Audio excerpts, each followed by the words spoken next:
ছোৱালী হিন্দুৰ হক মুছলমানৰ হক মাৰ এক প্ৰতিবিম্ব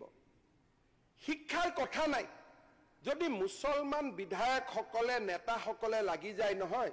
যে 18 বছৰৰ তলত বিয়া নিদিবি এটাও বিয়া হ'ব নোৱাৰে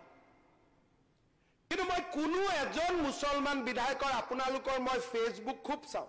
আপোনালোকে যেতিয়া পাব্লিক মিটিং কৰে আমাৰ ছোৱালী বিলাকক 18-16 বছৰ বিয়া নিদিবি আজি কি হৈছে বিয়া দিয়াৰ কাৰণে ছোৱালীখিনি 22-23 বছৰ 4টা বাচ্চাৰ মা হয় সালে অলপমান তেজে নাই শৰীৰটো হুকাই খিনাই কাৰণ 4টা বাচ্চা জমা দিউতে যিমান তেজ যায় যিমান নিউট্ৰিশন বাচ্চাটোৱে লৈ লয় আমাৰ হিন্দু সমাজৰ 24 বছৰীয়া ছোৱালী এগৰাকী আৰু মুছলমান সমাজৰ 24 বছৰীয়া ছোৱালী এজনী 20% একে হ'ব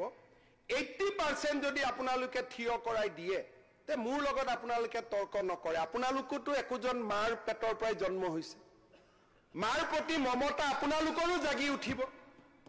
আননেসেসাৰি মুক টাৰ্গেট কৰি আছে মই ভাল কথা কোৱা মানুহজনক আপোনালোকে মিটিং বিলাকত কোৱা আৰম্ভ কৰক এটা আপোনালোকে এটা পলিগেমি তথ্য লৈ আহিলে কোৰ তথ্য মই নাজানো আপোনালোকে জানে যে হিন্দুত উইদাউট ডাইভোৰ্স সেকেন্ড বিয়া হবই নোৱাৰে আমাৰ অসমত ট্ৰাইবেল মানুহ সকলেও দুটা বিয়া নকৰে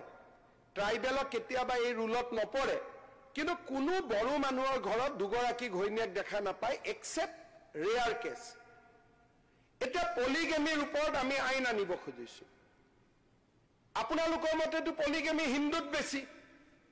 গতিকে আপোনালোকেটো মুকলি সমৰ্থন কৰিব পাৰে না আৰজিআইটো মাৰক তাক য'ত আছে হি যেহেতু আপোনালোকে কৈছে হিন্দুত বেছি তেলে আমি হিন্দুক বেন কৰিব আনো তাত আপোনালোকে সমৰ্থন কৰক কাৰণ আপোনালোকে কৈছে পলিগেমি হিন্দুতহে বেছি গতিকে হিন্দুত বহু বিবাহ বন্ধ কৰিবৰ কাৰণে আমি বহু বিবাহ বন্ধ আইন এখন আনিম আপোনালোকে সমৰ্থন কৰিব নে নাই আপোনালোকৰ মতেতো বহু বিবাহ হিন্দুত বেছি গতিকে মই মানি ললো যে হিন্দুত বেছি হিন্দুত বহু বিবাহ বন্ধ কৰিবৰ কাৰণে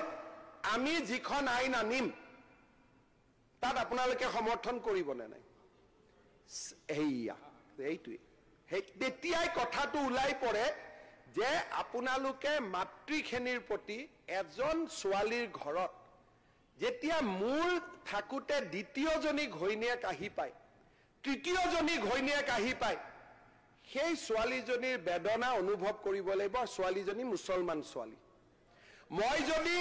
মই যদি হিন্দু লৰাটাই মুছলমান ছোৱালীৰ বেদনা উপলব্ধ কৰিব পাৰো আপোনালোকে একেই মাৰ পৰা জন্ম হোৱা এজনে কিয় নোৱাৰে